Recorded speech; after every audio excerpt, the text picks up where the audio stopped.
I know people are still filing in, but we're really short on time. We have to be out of this room at 1.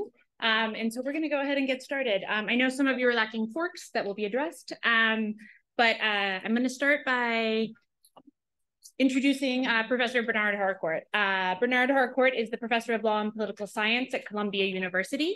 He's a distinguished theorist, legal scholar, and practicing lawyer who has dedicated his life, among other pursuits, to death row defense. He runs the Columbia Center for Contemporary Critical Thought, which each year offers a series of public seminars known as the 1313 series. And this year's is on cooperism. And so if today's conversation leaves you with a desire to dig deeper into this project, I highly recommend that you join the 1313. The sessions that have already happened are available online. The next one is tomorrow with LPE's Jocelyn Simonson, among other participants. Okay, so Professor Harcourt has written a shocking number of impressive books on a variety of subjects. I'm just going to name drop 2 of my personal favorites. In 2020, he wrote Critique and Praxis, a critical philosophy of illusions, values, and action, which gets at many of the questions about the relationship between thought and action that are at the heart of LPE, and The Illusion of Free Markets, Punishment and the Myth of Natural Order, which connects to this book, and I think is still perhaps the best account of the relationship between free market fundamentalism and the expansion of a carceral state. I could go on, but our time is short, and so I will turn things over to Professor Harcourt. Thank you. Thanks so much. Turn that up. Let me see if this works. Thank you so much, Corinne. Thank you, Amy, for inviting me.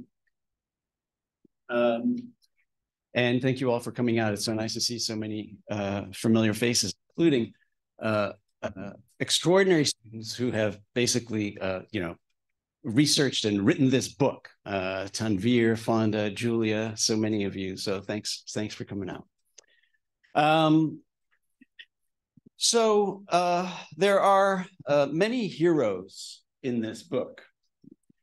W.E.B. Du Bois, Angela Davis, Peter Kropotkin, Louis Blanc, Dean Spade, David Graeber, Mariam Kaba, all champions of cooperation.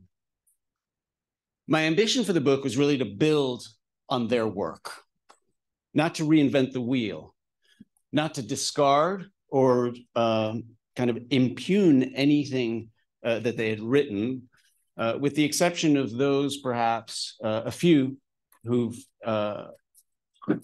been extraordinarily offensive in this tradition, despite being in the tradition of cooperation. So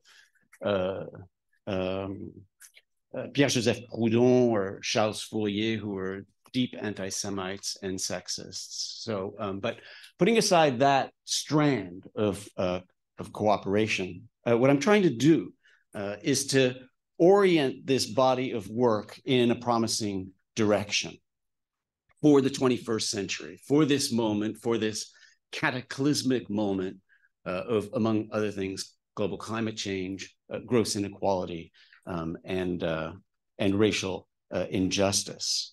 So, we're at a historical conjuncture that is not very favorable right now, and a lot of people are somewhat pessimistic about politics and about our future and about the future of the planet. The United States is the largest producer of crude oil in the world, right, ahead of Saudi Arabia, right, and the second largest producer of greenhouse gases, largest contributor to global climate change, and is basically deadlocked, paralyzed, unable to move forward today. So that's the situation we find ourselves in.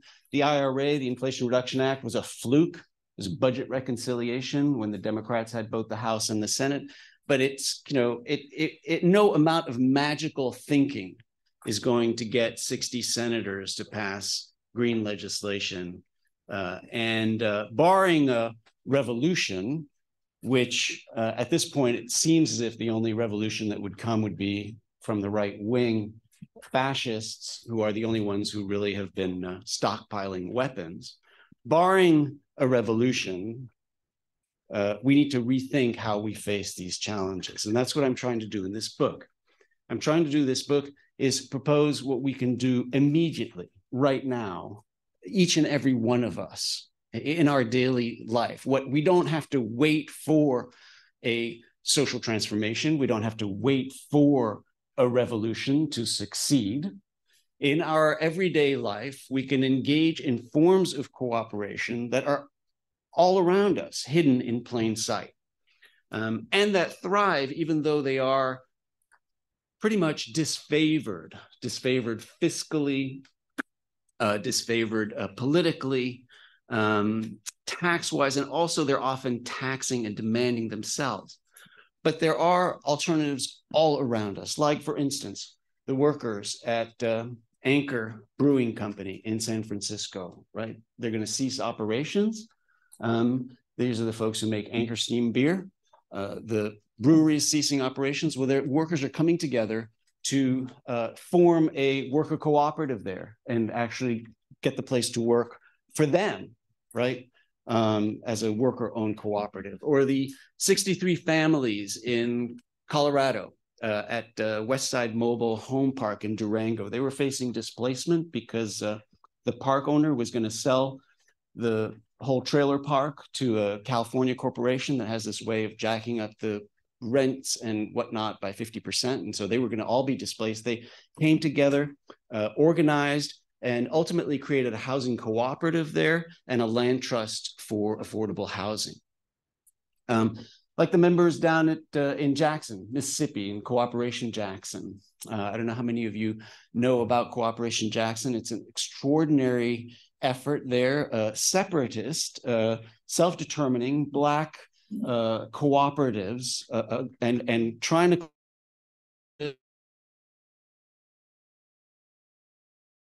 a community center, as well as a human rights institute. And it's a whole kind of effort to create this self-determining, self-governing region in West Jackson.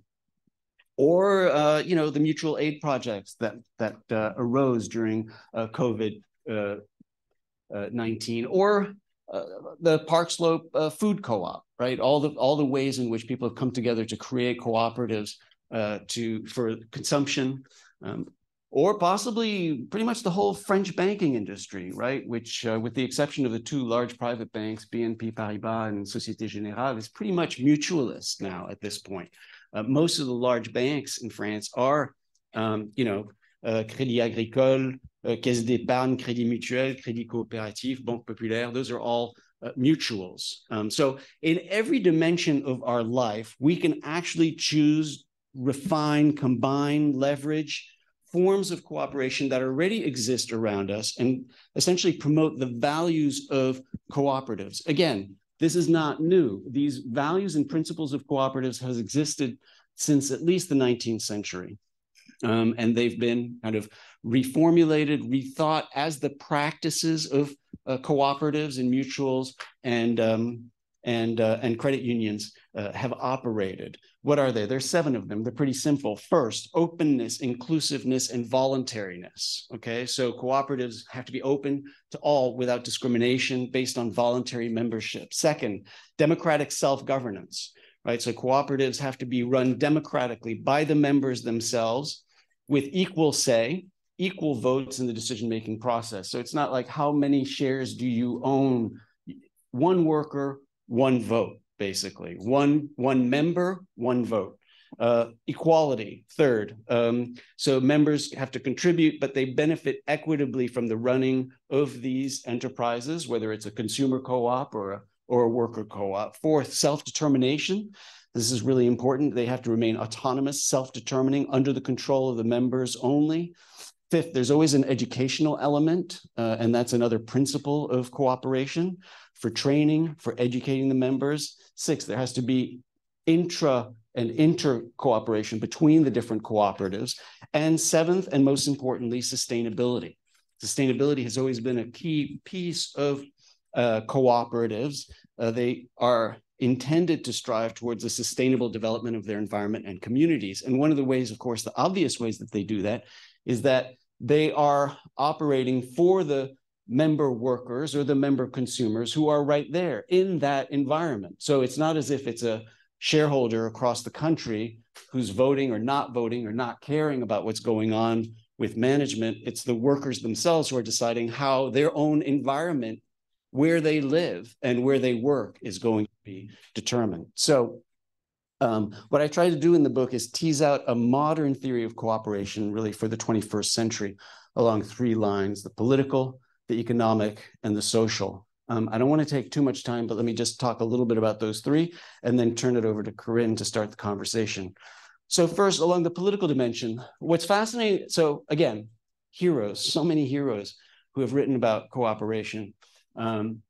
Du Bois, who did so very much from a separatist perspective. I don't know if you know his piece from 1938 on a separatist African-American cooperative society. It was a small article that came out at the same time as his glorious book, Black Reconstruction in America. But it was a very separatist approach. And of course, he wasn't the only one. Cooperation Jackson, to a certain extent, is a little bit separatist as well.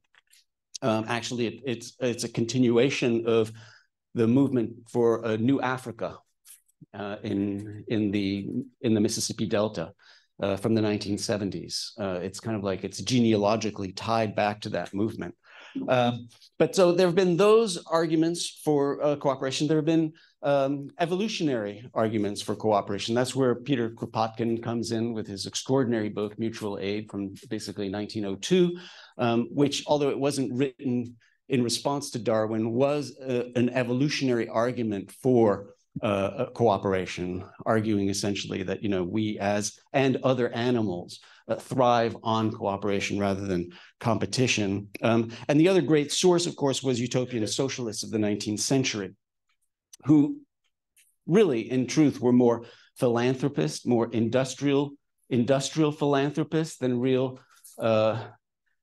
Then they weren't building cooperatives in a way. They were themselves industrialists who were trying to, from a kind of a paternalistic perspective, benefit their workers, right? And you know, so I mean, Owen in England, for instance, you know, he had about 500 5-year-old orphan children working for him, right? So he kind of transforms his factory in a certain way, and it's viewed as utopian and socialist. But I think today we would look back on it and just say, look, these are just philanthropists in a way. And I try and argue in the book that neither of those three strands can really stick for the present moment, a moment in which we are interdependent as humans in a way that we've never been before. That most of the theories from the 19th century, most political theories of individual autonomy or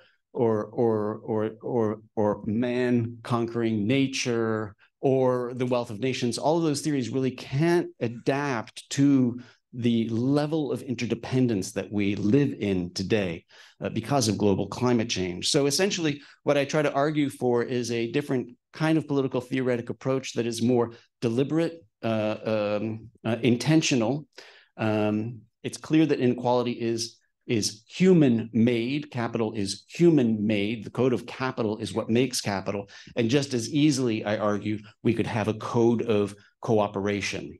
Okay, so it needs to be deliberate and chosen, concentrated, compounded, open, and inclusive. So that's I try to develop a political theory for this moment, rather than depending on convincing people about evolution or that actually marmots and humans work better. I mean, I don't think, we don't have time really to tranche the evolutionary scientific arguments. Okay, the second prong of this is an economic theory. So what I try and do is, by leveraging all these different forms. Now, cooperatives are all around us. Some of them have the best aspects of cooperation. Some of them don't.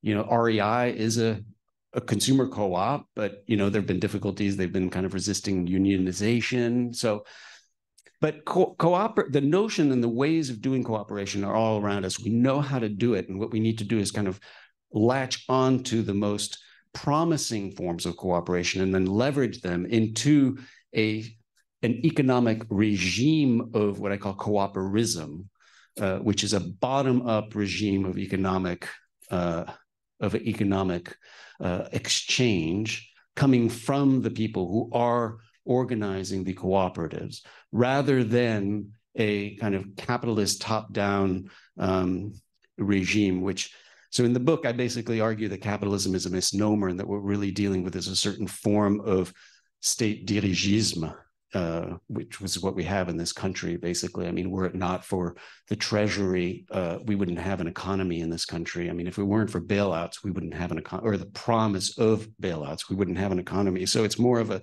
it's a top-down state dirigisme, and what I'm trying to propose here is something that's a bottom-up form of cooperation regime. And then thirdly, the social dimension. What I argue in the book is that we need to displace the punitive paradigm that's dominant in this country and most Western liberal democracies, the paradigm of punishment, essentially, where we do not kind of support people until at some point they are arrested, profiled, arrested, and find themselves stuck in this criminal legal ordeal that we have, mass incarceration, racialized mass incarceration. It's only then at that point that we're prepared to start spending money. I don't know if you guys realize, but it's one statistic is one that just kills me. To incarcerate a person at Rikers Island for 1 year, one person at Rikers Island, it costs the taxpayers of New York City $521,000, over $500,000, right? So it's not that we don't have the resources, it's like, when are we willing to spend them? Whereas we're not giving those $500,000 to treatment or to things that are going to help the individual. It's prison building, it's guard labor, and it's all the affiliated kind of services that go with incarcerating humans, right? But just think about it, right? That is totally messed up, that we wouldn't have invested a dime in the person until we profiled them and arrested them. And at that point, we're willing to spend $500,000 a year on them, right?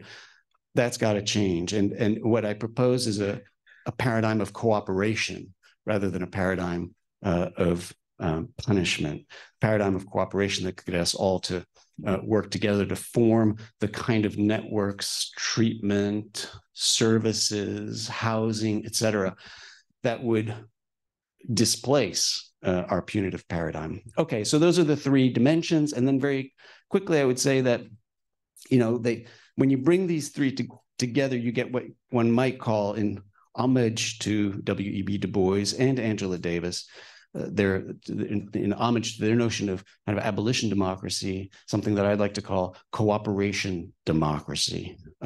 It's a different democratic theory, okay? But it is a democratic theory. It's not just majority rule. It's not just democratic self-governance. It's democratic self-determination throughout every aspect of our lives: workplace, living conditions, food consumption, environment, etc.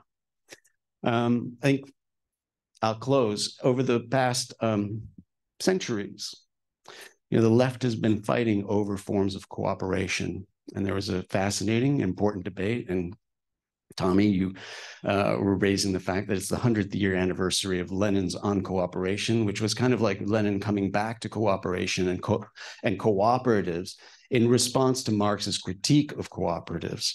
So there's been a kind of like a long-standing debate over cooperatives.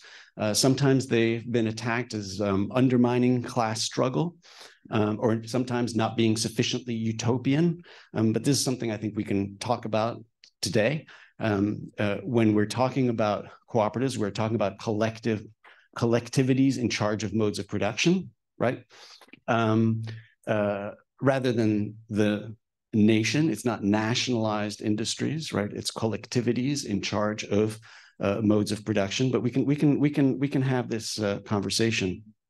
I think the answer is right now, given that we are in such a state of human interdependence, and given that the planet is burning, there really is no time for the kind of alternative, massive collective action that would be required for some of these other alternatives. I think we need to act now. We can act now. Each and every one of us can act now, effectively start to move towards these forms of sustainable, equal, and just forms of cooperation. So I had ended Critique and Praxis with this idea. The question should be, what more am I to do? And I stood somewhat corrected by Biodun Jaifo, who kind of asked the question, well, what more should we do together? And right now I would say the answer is this minute, immediately, we can work in cooperation throughout all aspects of our lives. All right, so let me stop there and move this over.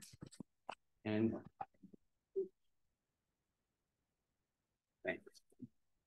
I just like standing. I'm sorry. It's a hard time sitting. You meant you were going to keep standing. Okay. Thank you so much. I feel like that was a very helpful overview. As you all can probably tell, there's a lot going on in this book. And unfortunately, we do not have the time to get into all of it. But I feel like maybe teasing out just a little bit more of this sort of central argument to begin with. And then I have some places I want to push back a little bit. So I really just want you to talk a little bit more about the definition of cooperatives, right? Because I feel like on one level, the first few chapters of the book, we see a very legal form, right? And in many ways, you're drawing on sort of the Caterina Peace Store. Like, these are tools that are available to us as lawyers. If they're simple codes, these are things that we can do. But obviously, when you're also drawing on these sort of like abolitionist projects, mutual aid, then those are not legal forms, and actually, to some degree, pretty anti-legal forms in some of their conceptions. And so I wonder if you could just talk to us a little bit about what the relationship is between cooperatives as a legal form and this sort of like larger coöperism idea. Okay, great. Should I start there? Yeah.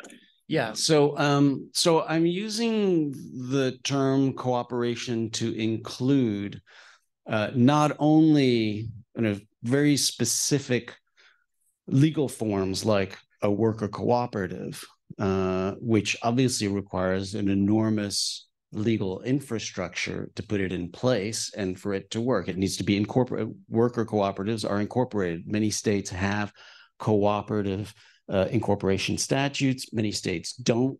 Kali Akuno, we had a great conversation with Kali Akuno last year at Utopia 1313, where it was clear that, the legal aspects are very complicated. And, well, the legal aspects are intricate but easy, I would say. But complicated in the sense it's you got to think about it a little bit.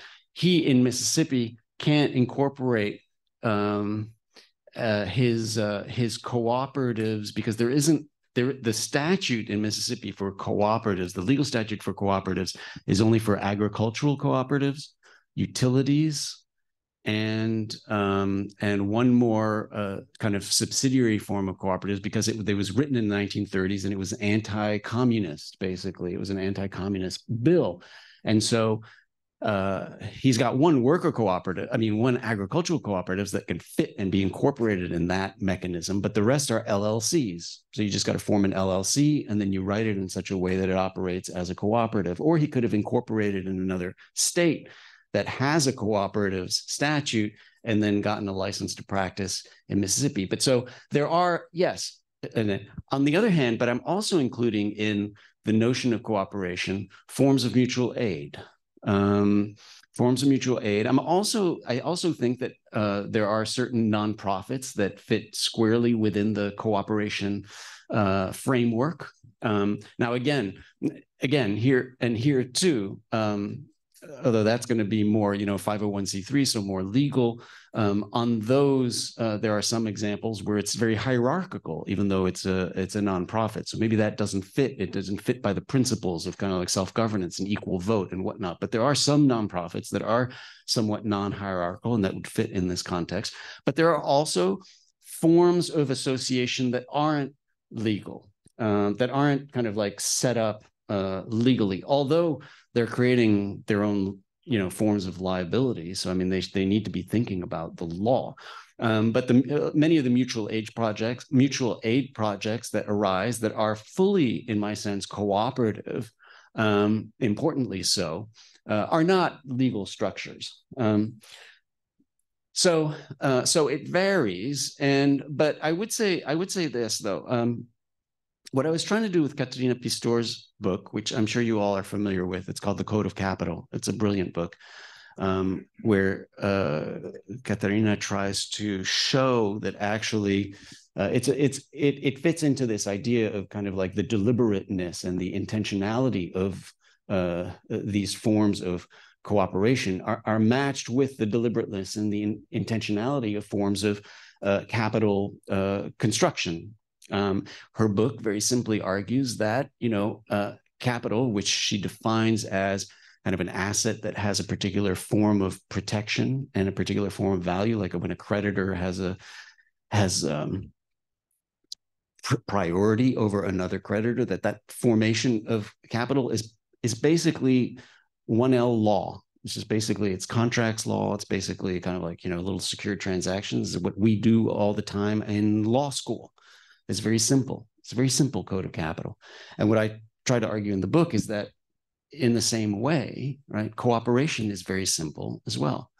In the sense that, there are cooperation and corporation statutes, whatever, those can be, it's just a question of very simple, like, okay, property, how is the bundle of property rights allocated in this particular context? So it is important to me that the law can serve as an easy instrument to the goal of cooperation.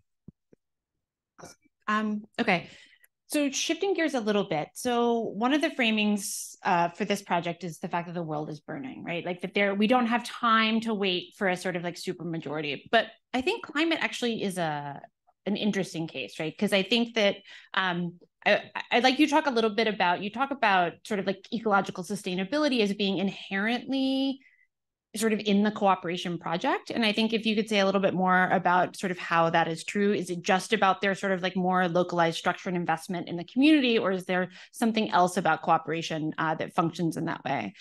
And the other question is sort of like, is it enough? So I don't know some of these cooperatives, whether it's REI or State Farm, their ecological practices, but my guess is that they're still very much functioning in a capitalist system, which you are not arguing at this point, like will change, but that whatever there's maybe more sustainable ecological practices are, is it really enough? And in the time frame that we really need it to be, to address something like climate change? Or is there a risk of moving away from a sort of like idea of mass politics for this particular moment? Okay.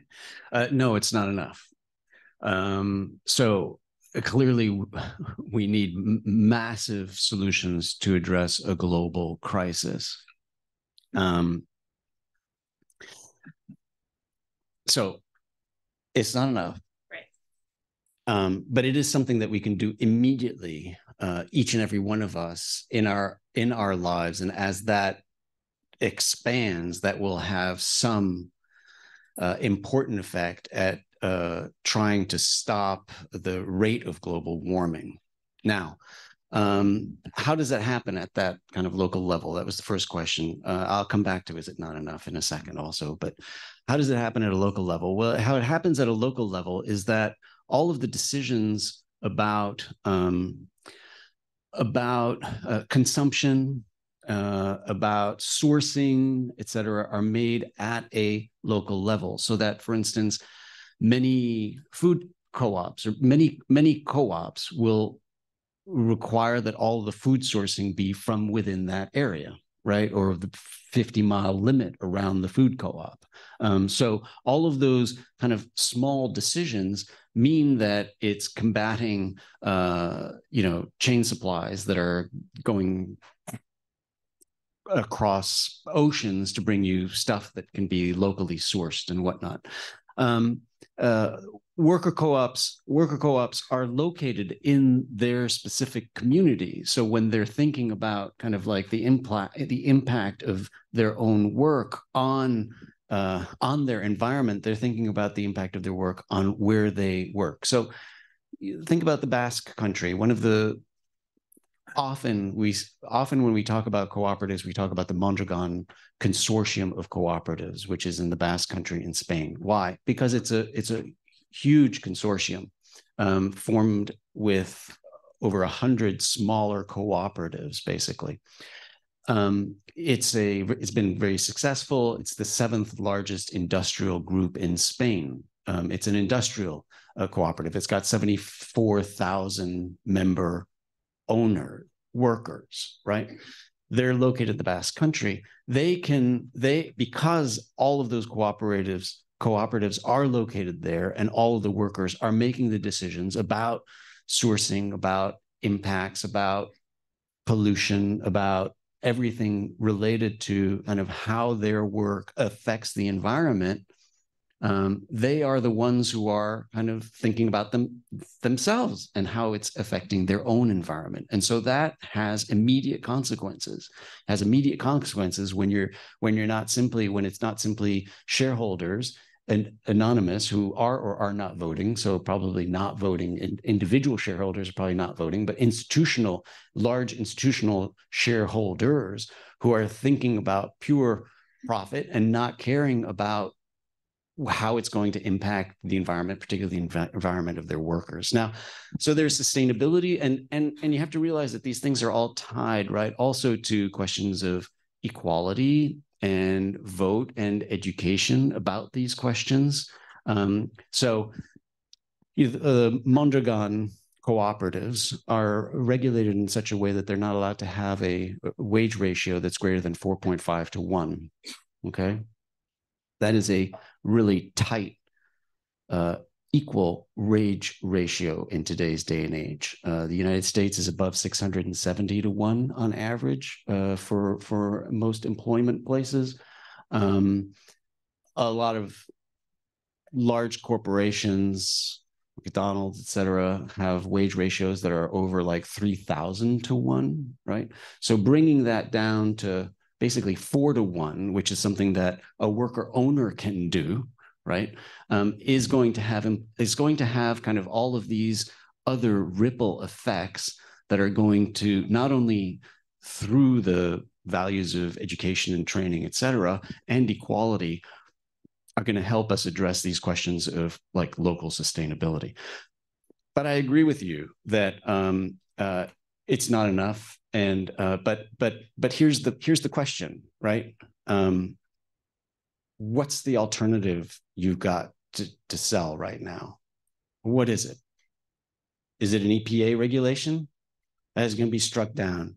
Major questions doctrine, right? You've got a supermajority conservative United States Supreme Court that's going to strike down major administrative action. Is it some legislation that's going to get through Congress?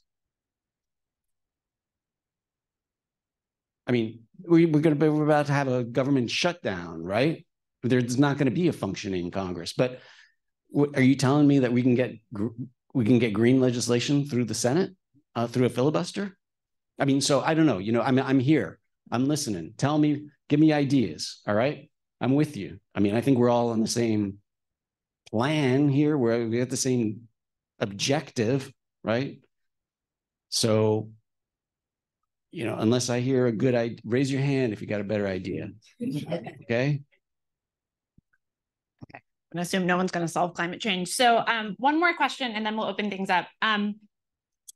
So one thing I really love about this book is it starts with the very small and concrete and these sort of like already existing things, but it also gives us a very grand vision, right? Like that's especially in the sort of like abolition chapter, like we're really talking about a different form of society.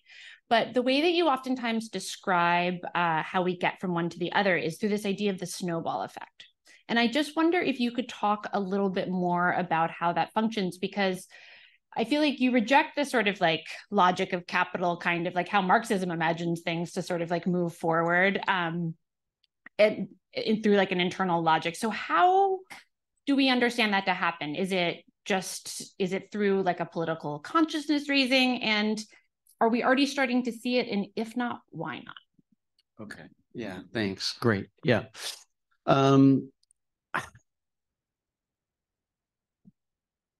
So, I mean, the argument is that these forms of cooperation are hidden in plain sight. So they surround us. Many of them need to be modified, tweaked, et cetera.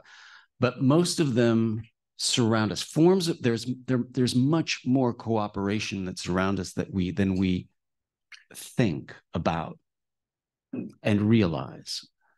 And so indeed, the notion of the snowball effect is kind of like a consciousness awareness, a becoming conscious of these forms of cooperation that surround us and trying to then kind of share them, amplify them, etc. It is not a theory of capital crises that are ultimately going to result in a revolution. That's right. Now, so these forms surround, not that, I mean, if that actually is true, that's okay too. That would be going on right now, despite, I mean, like, I don't even need to talk about it. Neither do you. We don't need to talk about it. I mean, if that is in fact where history is going, then it's happening right now, and we'll soon see the consequences of that. But in the meantime, in the immediate, it's a question of kind of like looking around us and seeing all the ways in which we are actually, there are opportunities for cooperation. So in the insurance industry, right? The insurance industry is mostly is heavily mutualized, right? State Farm is a mutual. Policyholders are the member owners of State Farm. And we don't think about that, and we don't kind of, I don't think we don't sufficiently take advantage of that in a way, right? But at least of the top insurance companies, about half of them are mutuals. Mutual of Omaha. The word mutual in those companies means that it's the policyholder who is the member owner. There aren't shareholders. Okay, it's the member owners who are putting in the capital, essentially, right? So there, and at credit unions as well. A Navy credit union, for instance, got 8 million depositors. Those 8 million depositors are the functional owners of that credit union, right? So I think in part is that we just don't even realize that there are these mechanisms that mean that that the members are actually self-governing, and too often, because we don't have the time, or we just don't have the time, we don't act on it. But what I'm suggesting is that all of these forms of cooperation surround us, and if we started to kind of take advantage of them, see our ability to govern through these mechanisms, that we would pretty rapidly and quickly kind of have a snowball effect that would possibly have some momentum to it, right? Okay, I feel like we're short on time, so why don't we take a couple of questions in a row and then let Professor Harcourt respond.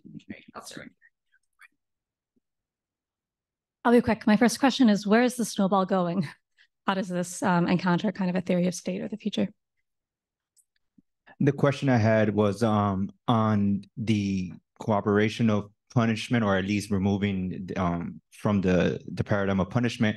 How do you get to cooperation when so many public employees depend on this paradigm of punishment, and similar, like closing coal mines, but re-employing those communities that depend on it? Thank you so much. I'm just wondering about the posture towards the global south. It feels like a focus on local issues means that the global south could be forgotten, except in climate change, which actually also affects the global north. The flippant way on Twitter that people talk about it is like the Death Star could be run as a cooperative. So how do we, I mean, are cooperatives going to own shares in the global south as well? Like, how do we interact with the global south then? Okay, yeah. Here, yeah. So All right, terrific questions, thanks. Okay, the first I think was asking me for my theory of the state in a way, I think, at least that was what I heard at the end, theory of the state. So where is it going? Where's the snowball going in terms of a theory of the state? So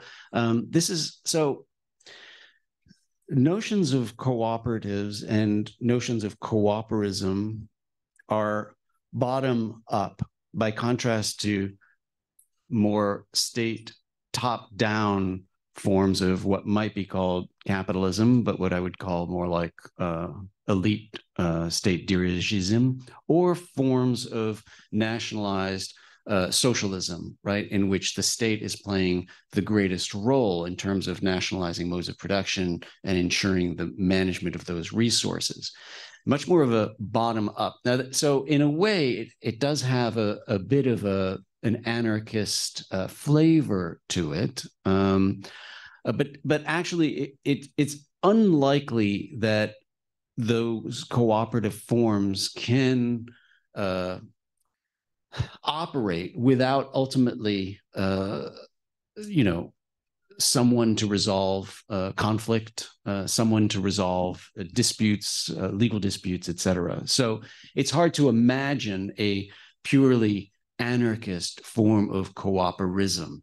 So ultimately, it's not, I don't argue for the elimination of the state, and I don't argue for the elimination of regulation. In fact, the illusion of free markets, the whole point of the illusion of free markets is that you can't get rid of a regulatory, there are always going to be regulatory mechanisms, right? So it's just like, it's magical thinking to imagine that you would eliminate regulatory mechanisms. There will be disputes. That's just the way it is, right? I mean, that's why that's why you're all here, right? I mean, that's what lawyers do. They resolve disputes, right? That's all we do, really. Now, so what does that mean? It means that there will need to be mechanisms to resolve disputes, but it has to be the case that those regulatory mechanisms, so in other words, the theory of the state, small state, the theory of the state would have to be one in which the folks who are in those positions of voting, deciding, etc., have somehow demonstrated their cooperative chops, right? It has to be that, I mean, in other words, if you're going to have a legal entity like a Supreme Court that's going to have 9 people on it, whatever, if you're going to have an entity like that that's going to ultimately decide, you're going to have to be an arbiter, whoever your arbiter is, of legal disputes within a system of coöperism. It has to be the case that those folks have dedicated themselves to the principles of cooperation, right? It has to be that the decision-making process, the people who are making those decisions, have been trained and demonstrated some kind of accomplishment at thinking through cooperation, okay? And I think that would be kind of where the snowball is heading. Now, let me take the third question, then go back to the second question. The global South. I mean, there is more cooperation. Well, there's a lot of coups and fascist leaders like Pinochet and others, like in the United States as well, in the South. But there has been, I would say, traditionally, cooperatives have played an enormous place in countries that form what we call the global South. And so if you look at a lot of kind of where is it that cooperatives have had the biggest role and today are used most frequently, it tends to be in the South. Now, in the global South. as well as in the kind of southern regions of the global north.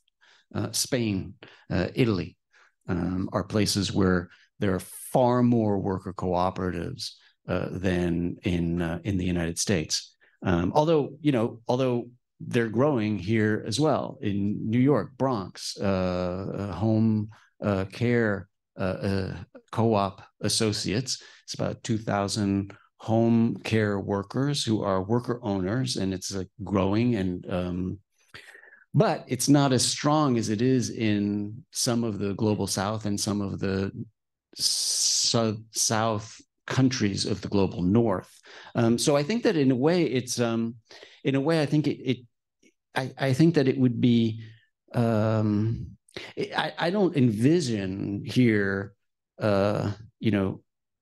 northern cooperatives. I mean, you spoke about like northern cooperatives having shares or something like that. I mean, that's just not the way. I don't think that that's the direction that it would go in. I think that actually forms of coöperism we would be learning from countries in the global south in order to do this properly. And then the second question is really complicated. Yeah, because I mean, when you think about unionization today, I mean, the greatest, strongest unions are the cops and the prison guards, right? So, so what happens there? And obviously, those are the ones who are resisting most the closing Rikers, which was passed, but with Mayor Adams, it's not clear where that's actually going to head. But it has to be the case that folks who are in those capacities are brought along by being integrated into other forms of work, right? Other forms of work that would supplant the prison. So that's a really important dimension. Okay, probably have time for another quick question here. I'll go here and then. Hi, thanks for coming. So fascists are good at cooperating, right? So is your argument that cooperation as such is good, or that it's just the best means to some set of desirable ends? And if so, isn't that just an empirical question that might vary case by case?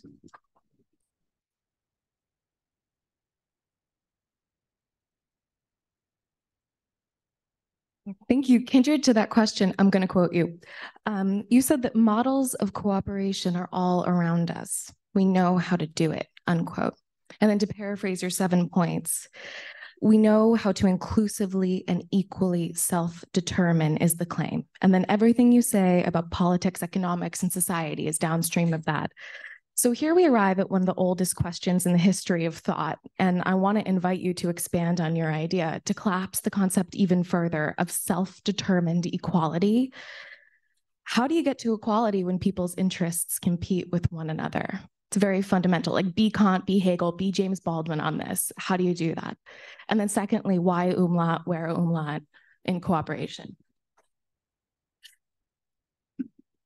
What umlaut? Oh, okay. Okay. All right. Great. Thanks. All right. So fascists are good at cooperating. Well, it's surely the case that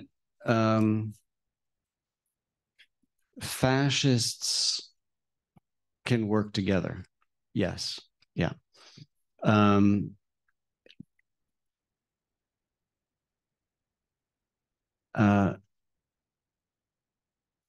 I think here we need to just kind of like disambiguate the term cooperation a little bit, right? Because I'm focusing on a form of cooperation that has been practiced for centuries and that has certain principles attached to it, such as inclusion, right?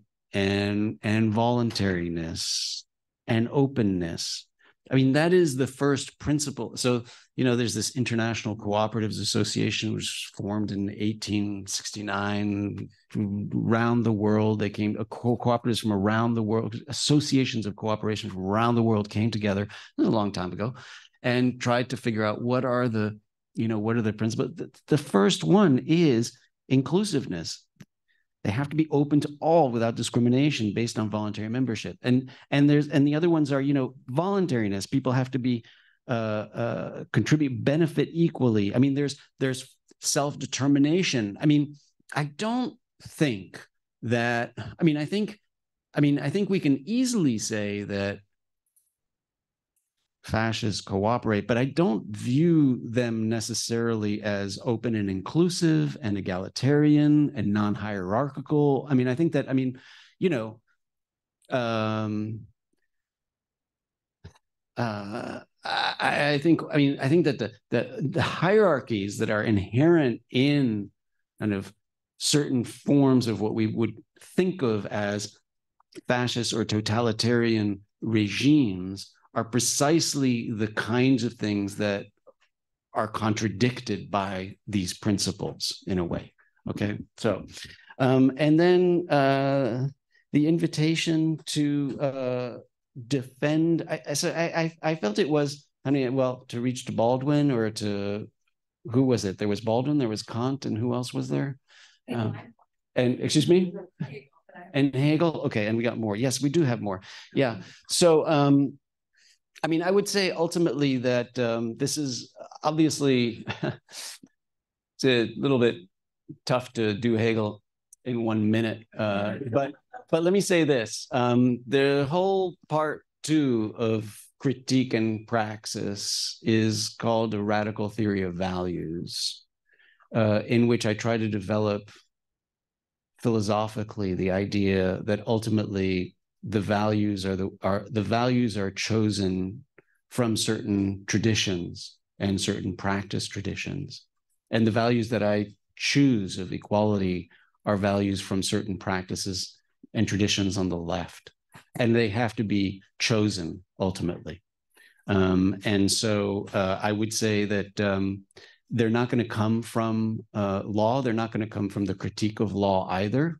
They're going to need to be chosen.